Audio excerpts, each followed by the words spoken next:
So I think we can start this whole journey together by committing ourselves to thinking and acting differently. And I'm going to give you 6 techniques that'll help bridge the chasm.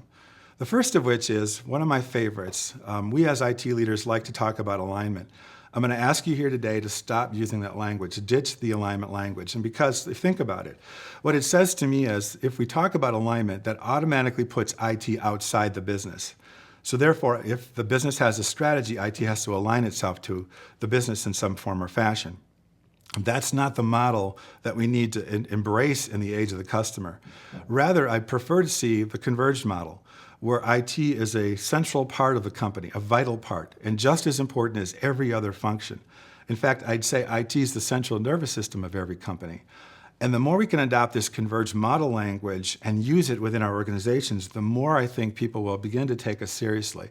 If you use these concepts in addition to the things you're going to hear in a moment, I think you'll find your way to building that bridge to the other side, to the C-suite.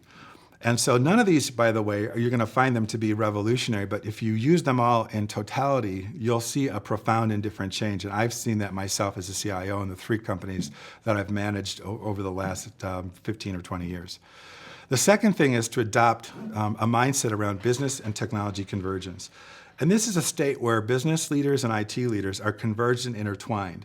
That means there's not an alignment mindset. There's a convergent integrated mindset. What I love about this is that PwC says that when you get to this state, you're 4 times more likely to achieve revenue and profit targets. 4 times more likely. So why is it that we're not going after this in a very aggressive way? I think it's because of the gap between the C-suite and IT leaders. And we've got to think of a way to start getting our C-suite executives to come across the bridge. So if we talk about the hallmarks of converged organizations, again, that's where organizations are intertwined and inseparable at the leadership level, including IT.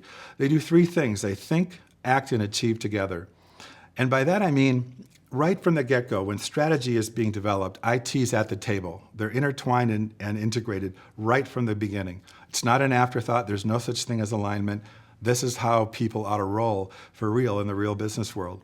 Secondly, they act together. And by that I mean when new business investment ideas are surfaced throughout the company, what you really need to do is not respond to last loudest voice, which most IT organizations that I know do. So you've got some influential C-suite exec who exerts their influence over the portfolio because they have a pet project. And without good business processes and linkages back to business strategy, they'll get away with it. And frankly, that's not the way to roll. And companies that figure that out have business processes that ensure that IT and the C-suite leadership teams act together on any new business investments.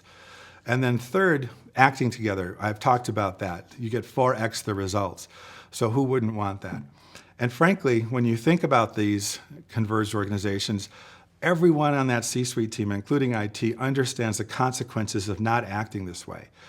The consequences are too dire to not think that way. In fact, with the mobile mind shift in the age of the customer engagement now has taken on a whole new meaning. And so companies that get it invest more aggressively in cloud computing and social media and any other investments that move the needle on strategy. And then projects that these companies undertake are more on time and on budget. So adopt that converged mindset and teach your C-suite teams how this really should operate within your organizations. Third, I would say, let's remind our C-suite executives not to be intimidated by IT and start to treat IT just like every other business unit. Because quite frankly, we have budgets, deadlines, we drive business results, we're focused on top and bottom line just like everyone else. The investments that are in your portfolio should be focused on top and bottom line. If they're not, you need to reevaluate that. So I would also tell you that to remind your IT organizations not to indulge in us versus them mentality within the organization and guard against letting IT people talk the techno speak outside of IT. So it seems simple, but just work with your C-suite executives and let them know that you can begin to treat IT just like every other business unit.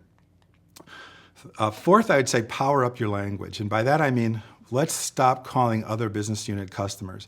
Because what that does is it reinforces this notion that IT is outside of the business, that there's this customer-vendor sort of relationship. That's not the mindset we want inside companies, not in the age of the customer, where customer engagement and technologies that we deliver to those customers is so critically important. And I think we need to start calling them partners or colleagues. That's what I call powering up your language. Do yourself a favor. Do your New Year's resolution. Start it now and stop calling internal departments customers.